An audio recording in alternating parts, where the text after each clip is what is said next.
Magandang araw po sa inyo mga katanglaw. Ito po ang Salitang Law, ang pagninilay sa salita ng Diyos na nagbibigay tanglaw sa ating buhay. Ngayon po ay Martes, ika-17 sa buwan ng Nobyembre, ka-33 linggo sa karaniwang panahon.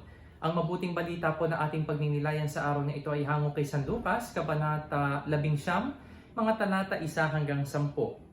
Tampok po sa ating mabuting balita ang kwento ni Zaccheo, isang taga-kolekta ng buwis sa bayan ng Jericho. At nung si Jesus po ay nasa bayan ng Jericho, siya pinagkaguluhan ng maraming tao. Si Zaccheo, sapagkat siya po ay maliit na tao, siya ay umakyat sa isang puno ng sikomoro malapit sa pagdadaanan ni Jesus. Ang nais po niya ay masulyapan lamang si Jesus sapagkat nung panahong iyon ay sumisikat na si Jesus. Ngunit, nang siya po ay makita at mapansin ni Jesus, sinabi po ni Jesus sa kanya, "Bumaba ka sapagkat sa araw na ito, ako'y makikituloy sa bahay mo." Napakaganda po nating tingnan na ang hiling lamang ni Zaccheo ay masulyapan si Jesus. Ngunit ang ibinigay sa kanyang pagkakataon ay hindi lamang masulyapan si Jesus, kundi ang makaniig siya sa kanya mismong tahanan. Ano po? Kaya para makikita natin dito yung misteryo ng pagkakatawang tao ng Diyos. Noong ang tao po ay maparusahan sapagkat nagkasala sa katauhan ni Eva at ni Adan, sila'y pinalaya sa paraiso at nagkaroon po ng lamat ang ugnayan ng tao at ng Diyos.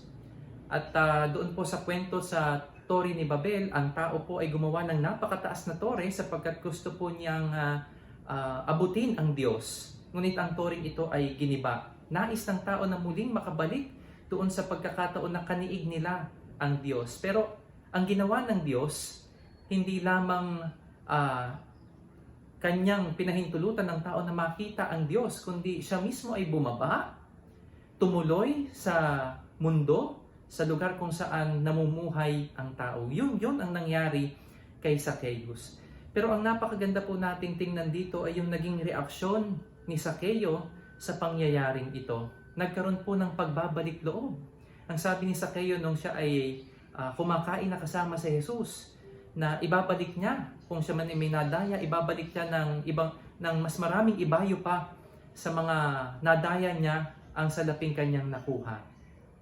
Ganon din po sa ating mga minamahal kong katanglaw, yung experience natin sa presensya ng Diyos sa ating buhay ay dapat magpabago sa ating buhay, at bagkos ay hindi lamang ito magpabago kundi magkaroon ng magandang epekto hindi lamang sa ating buhay kundi sa ating kapwa din. Yung magandang pagkakataon at karanasang ibinibigay sa atin ng Diyos, dapat meron din po tayong ibinibigay na maganda sa ating kapwa bilang pagpapasalamat sa magandang karanasang ibinigay sa atin ng Diyos. Napapanahon po ang ating pagninilay ngayon po na marami po sa ating mga kababayan dito sa ating bansa ang nakakaranas ng kahirapan o nagdurusa dahil po sa mga nakaraang bagyo. Lalo na mga kapatid natin sa Kamaynilaan, doon sa mga binaha dahil sa bagyong Ulysses. At doon din po sa mga kababayan natin sa norte, doon sa binaha dahil sa Magat Dam. Ngayon, nagpapasalamat yung iba sa atin sapagkat tayo po ay hindi masyadong nasalanta ng bagyo. At bilang bunga ng ating pagpapasalamat na ito yung mga kapatid natin na mas higit na nangangailangan ng tulong, mas hindi pinalad kaysa sa atin. Ano naman ang pwede natin gawin sa kanila? Si Zaccheo sa mahabang panahon ay naging makasalanan, pero sa kanyang karanasan, sa napakagandang karanasan niya kay Jesus, siya po ay nanumpa, kanya pong ipinangako na siya ay magbabalik ng tulong sa kanyang kapwa. Tayo rin po, ano po ang maibibigay natin sa ating kapwa na ngayon ay nagdurusa? Ano ang maibibigay natin sa kanila bilang pagpapasalamat natin sa Diyos sa karanasang hindi tayo masyadong sinalanta ng mga nakaraang sakuna? Nawa si Zaccheo ay maging inspirasyon natin sa ating pagtulong, lalo't higit ngayon sa ating mga nangangailangang kapwa.